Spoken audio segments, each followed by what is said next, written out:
السلام عليكم ورحمة الله وبركاته.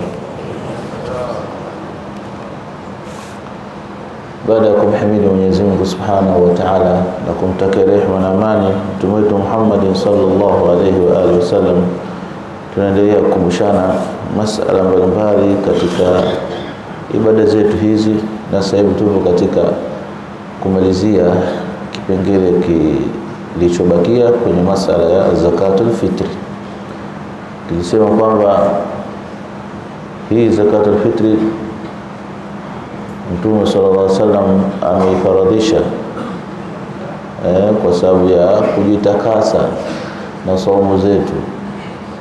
Mwaka wa pili hijra, ndani ya mwezi wa Shaaban, Mtume sallallahu alaihi wasallam alikuwa ana fikra ya ile saumu, na mwishowe akaifaradhisha ili iwe ni sehemu kama kuwatakasa wenye kufunga na pia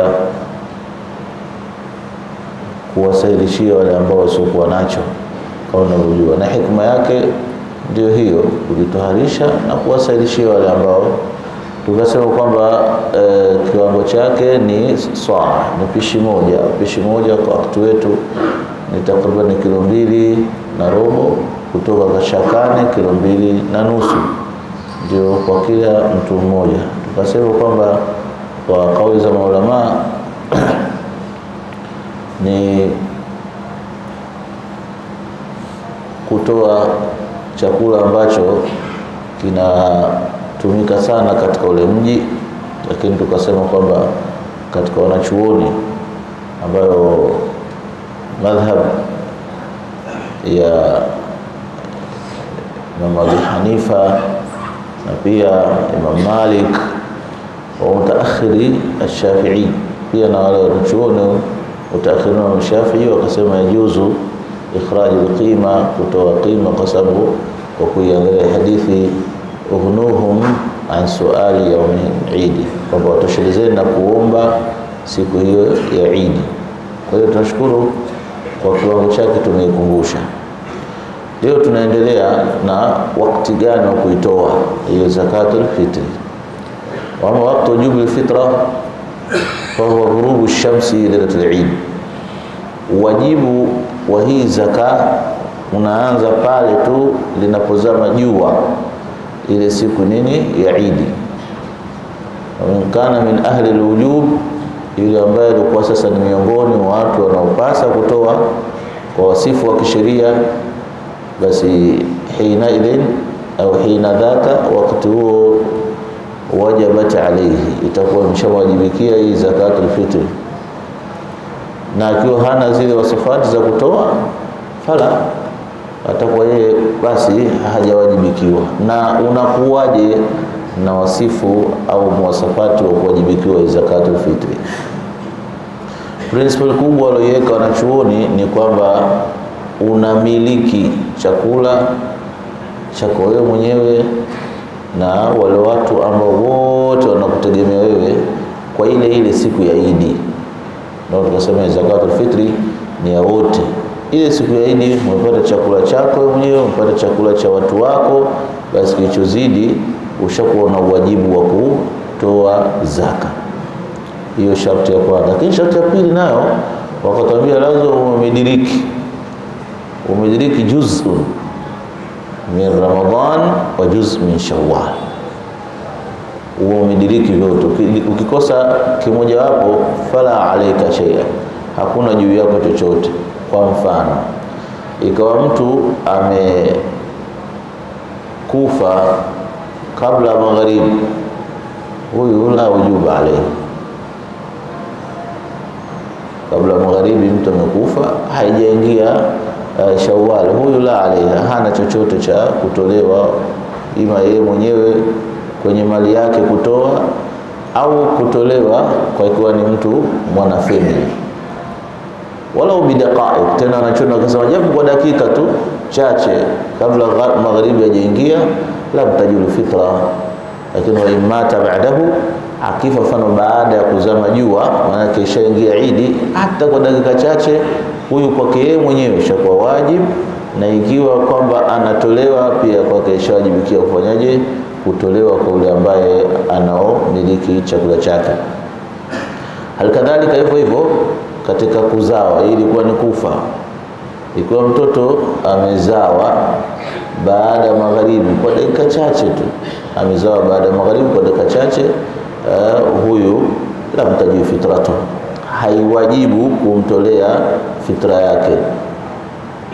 Mzaliwa baada ya magharibi japo kwa dakika chache, mtoto huyu sio wajibu kumtolea, walakini yusanu ikhrajuha, inasuniwa ukitaka, kwa sababu kusahilisha majambo. Watu wahitaji yao ni wengi na hali zao duni, basi kusahilisha majambo unatoa kama ilivyotangulia hadithi kusema kule, kama mtoto janini na Sayyidina Uthman bin Affan ndio yeye alikuwa mwanzo kupractice jambo kama hilo, alimtolea mtoto kichanga wakati yuko tumboni.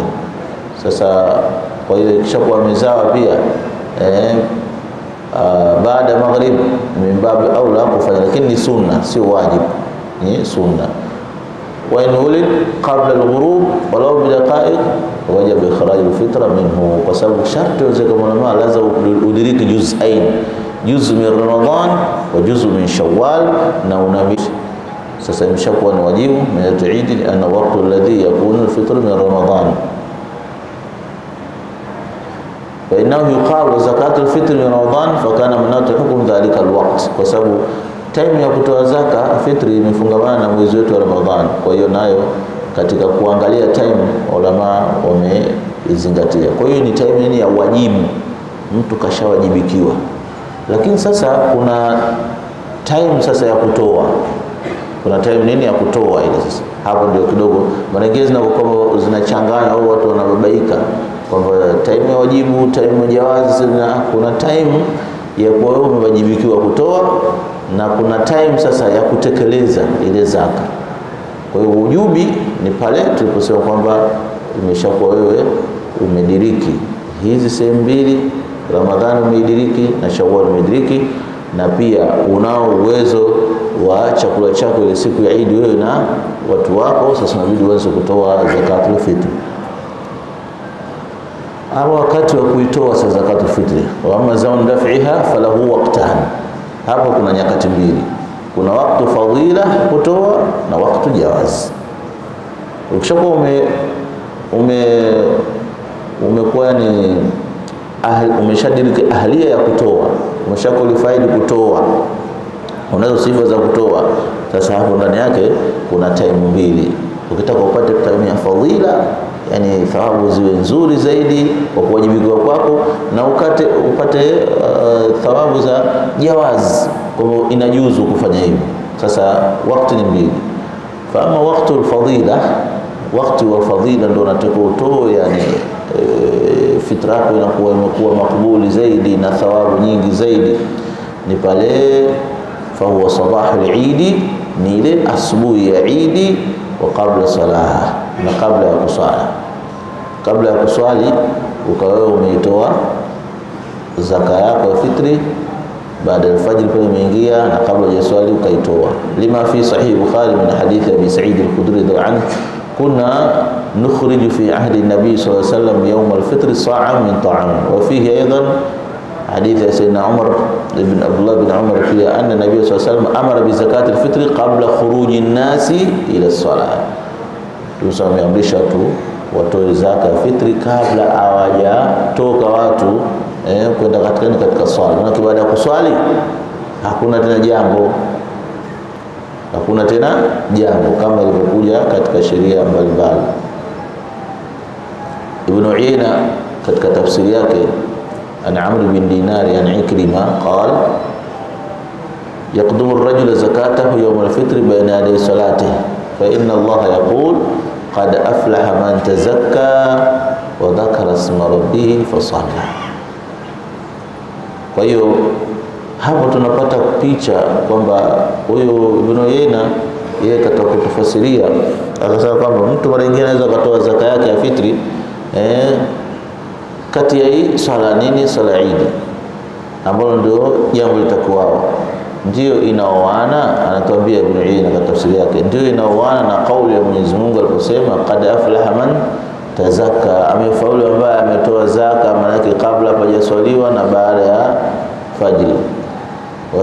isma rabbih fasalla, na akamtaja Mola wake kutokana na kutoa zaka kumhimidi. Maana tumesema katika malengo pia kutoa hii zakatul fitri ni kama vile adai shukr lillah, kama kutekeleza shukru kwa Mwenyezi Mungu kwamba amekuwafikia kufunga.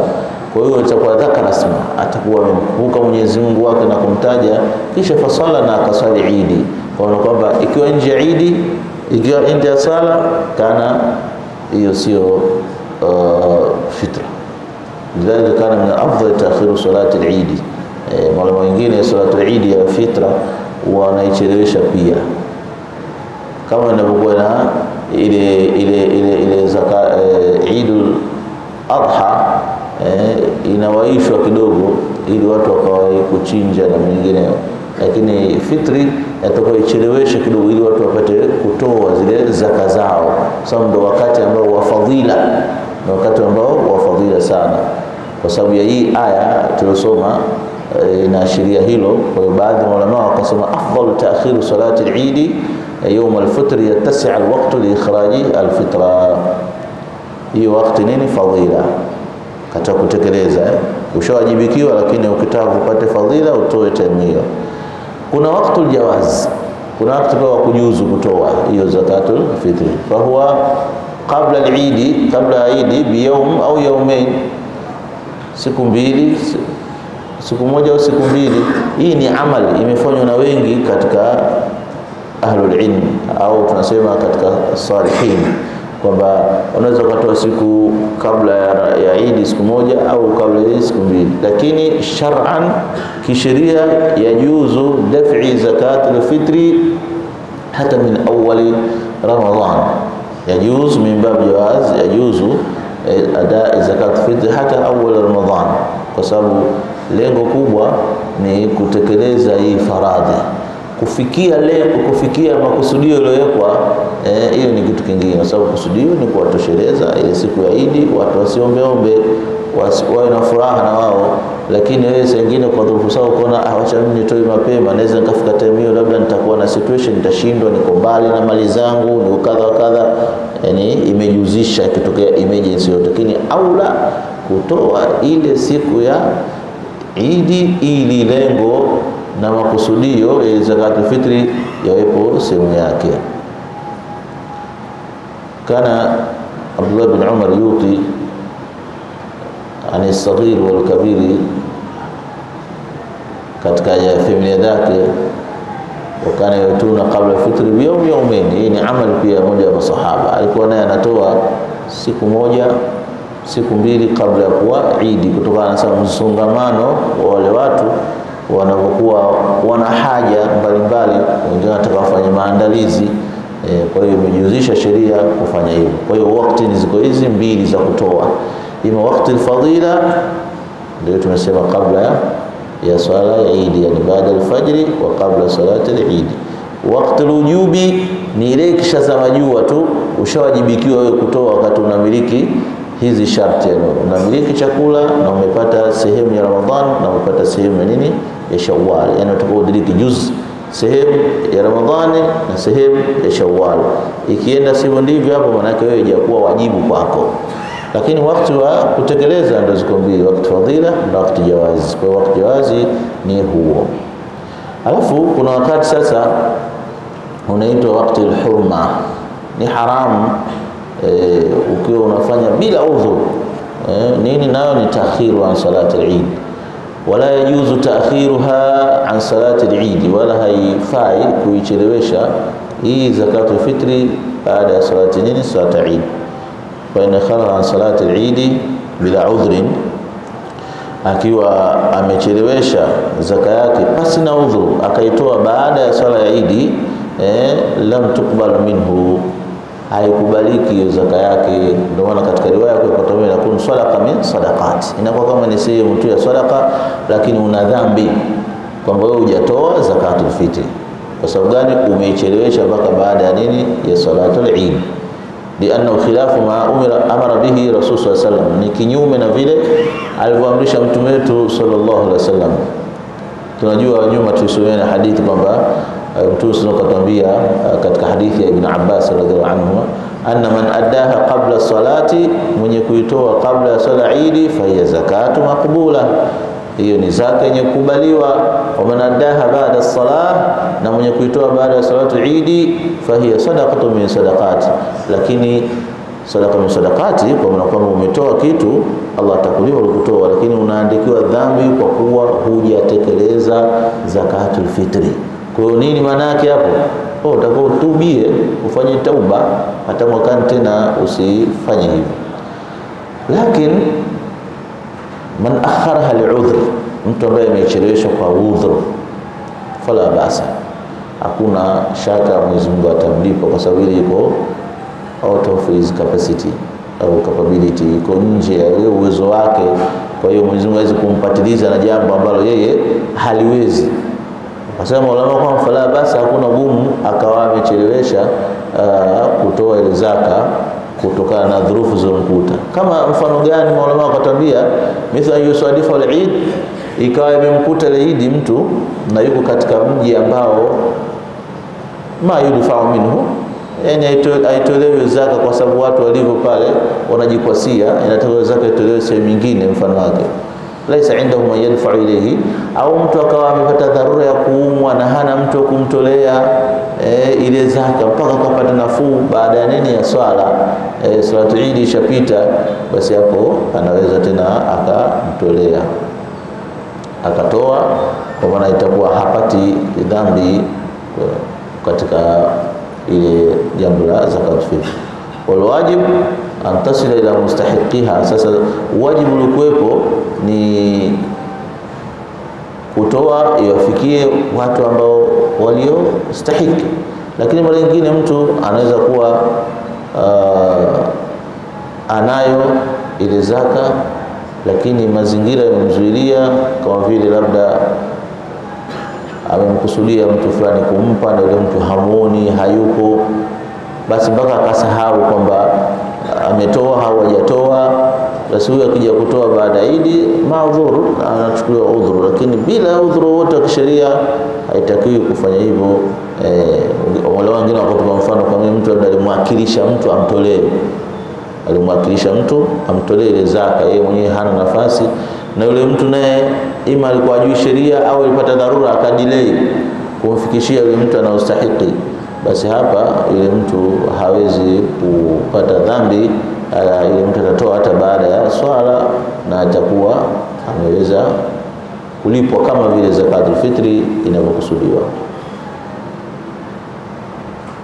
Na baadhi ya fiqh zinatuashiria kwamba ile inakusudiwa baada ya Eid sadaqa min sadaqati tu, baada ya salati Eid sadaqa min sadaqati mpaka kwenye zawali, yani kabla jua lijepetuka. Jua likipetuka hata ndio unataka kutoa, basi tena hiyo ni haramu. Kama unakusudia kufanya zaka, kutoa zaka, jua lishapetuka, hiyo ni haramu, kwa sababu mtu toka asubuhi, mchana, asubuhi ajala, mchana ajala, wale wanaokusudia wapate hiyo riziki yao, wewe hujaifanya, basi hapo hayo tena sadaqa min sadaqati, inakuwa kama umepoteza tu ile mali na wala haulipi chochote kwa kuchelewesha huko. Otherwise hiyo kwamba wewe umekuwa na udhu. Wanaopewa zaka ni nani? Zakatul fitr. Kipengele cha mwisho kumalizia, wanaopewa zaka ni nani? Al-mustahiqun zakatul fitr hum fuqara, ni wale mafakiri au miskini, wale wasiojiweza. Maskini manake ni mtu labda chakula chake ni 10,000, lakini yeye anapata nusu yake, anapata 5,000, huyu ni maskini anaitwa. Alafu kuna mtu fakiri chakula chake labda ni 10,000, lakini hata 5,000 afikii, 2,500, 3,000, huyu ndio mtu nini, fakiri. Kwa hiyo hawa ndio wanatakiwa pewe zaka na zakatul fitr. Na wengine maulama wakasema kwamba wale wote waliokuja katika asnafi zaka ile inama sadaqatu lil fuqara wal masakin ila akhiri, wanafaa kupewa, lakini gradually, kwamba ikiwa imetokezea hawapo, basi wanaweza wakachukua wale, au hawa wametoshezeka wanaweza wakachukua wanafuatia, lakini wakakonsani sana baada ya kutoka mafakiri na maskini waje nani? Dhawil duyun, wale watu wenye madeni.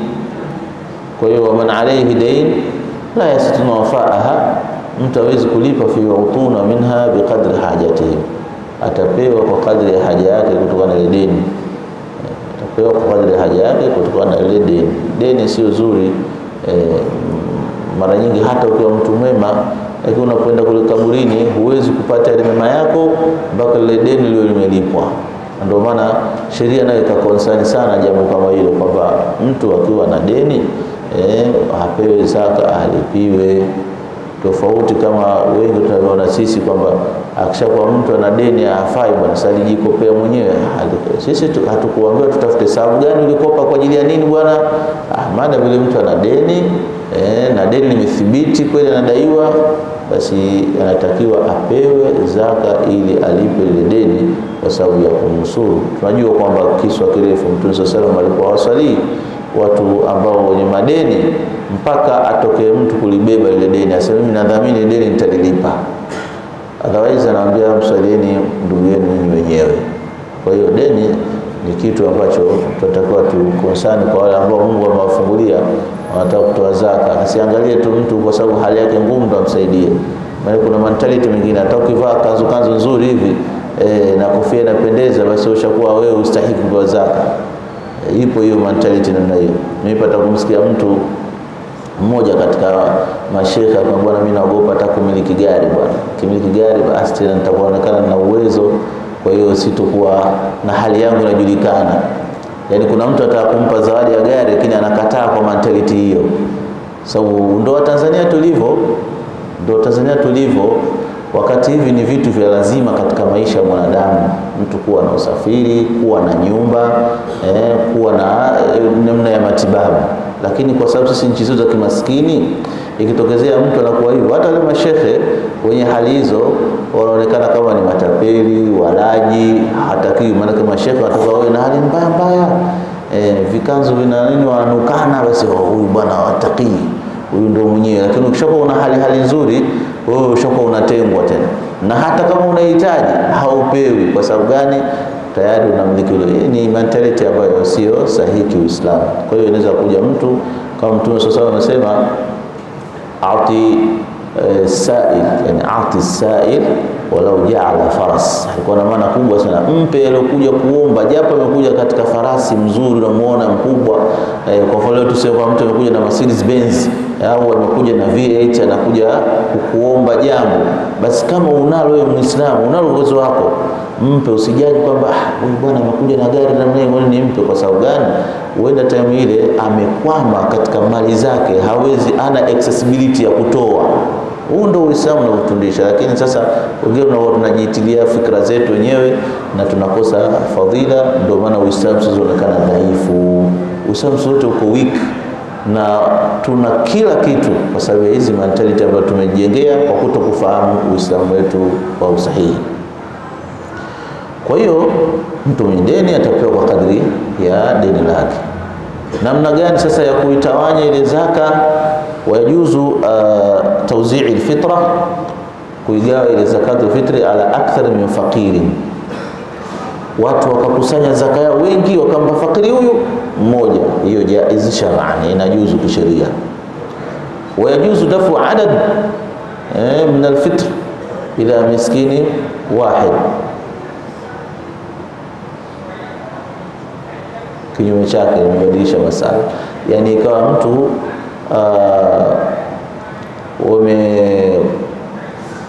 amekuwa na pesa nyingi, anaweza pia kugawa kwa watu wengi wala mafakiri kidogo.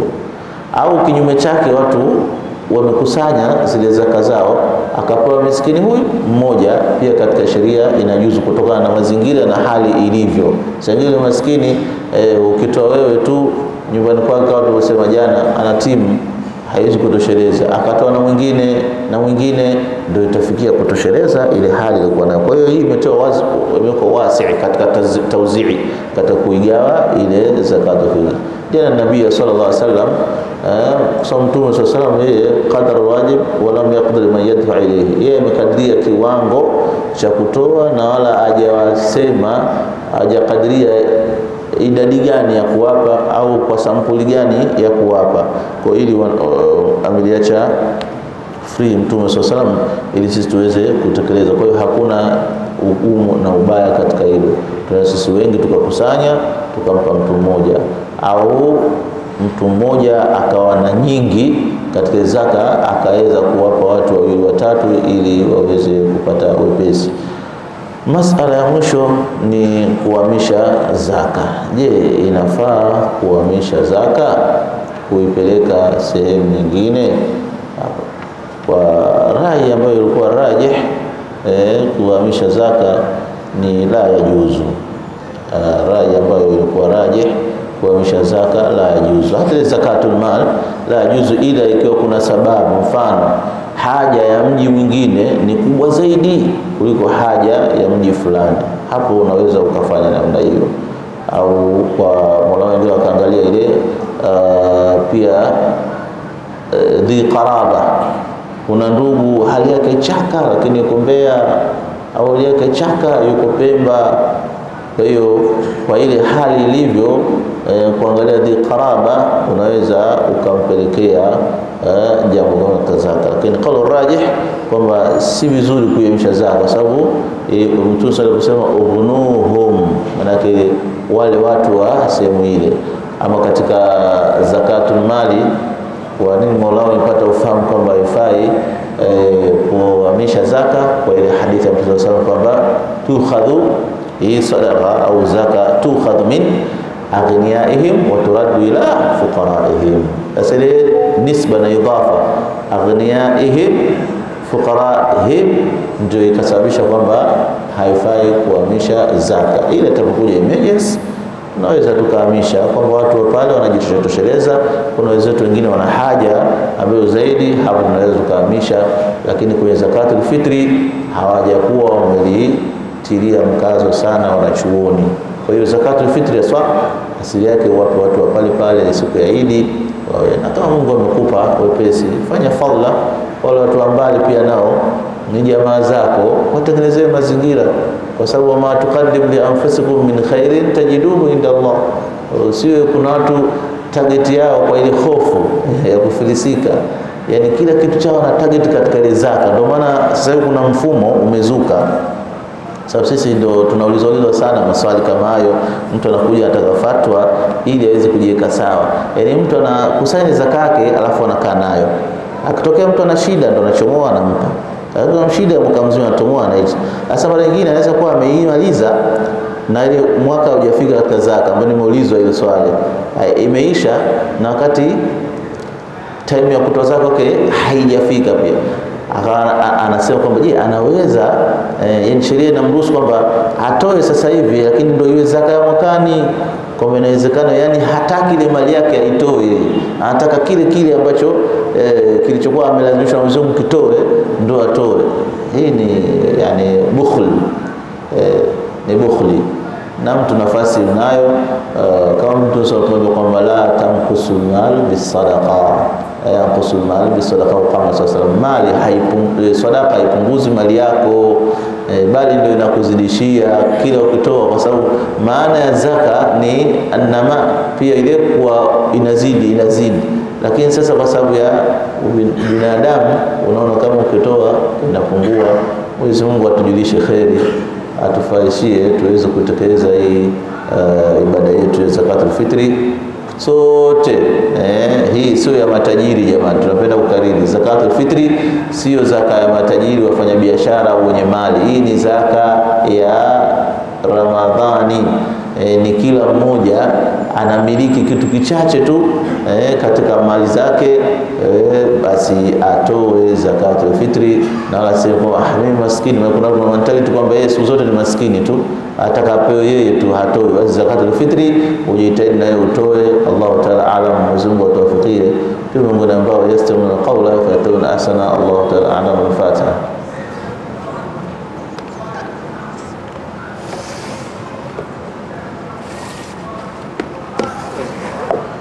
الحمد لله رب العالمين والصلاة والسلام على أشرف الأنبياء والمرسلين. اللهم فقهنا في الدين وعلمنا تأويل وتفاسير وارزقنا على طرف النهار برحمة الراحمين. اللهم سهل لنا ما نريد، اللهم سهل لنا ما نريد، اللهم سهل لنا ما نريد، ونجنا مما نخاف بفضلك يا لطيف يا لطيف يا لطيف يا لطيف بنا فيما نزل، إنك لطيف لم تزل. اطب بنا والمسلمين برحمتك يا الراحمين. اللهم إنا نسألك كما أمرتنا فاستجب لنا كما وعدتنا، إنك لا تخلف الميعاد. اللهم آت نفوسنا تقواها وزكها وأنت خير من زكاها وأنت ربها ومولاها برحمتك يا الله. وصلى الله عليه وسلم والحمد لله.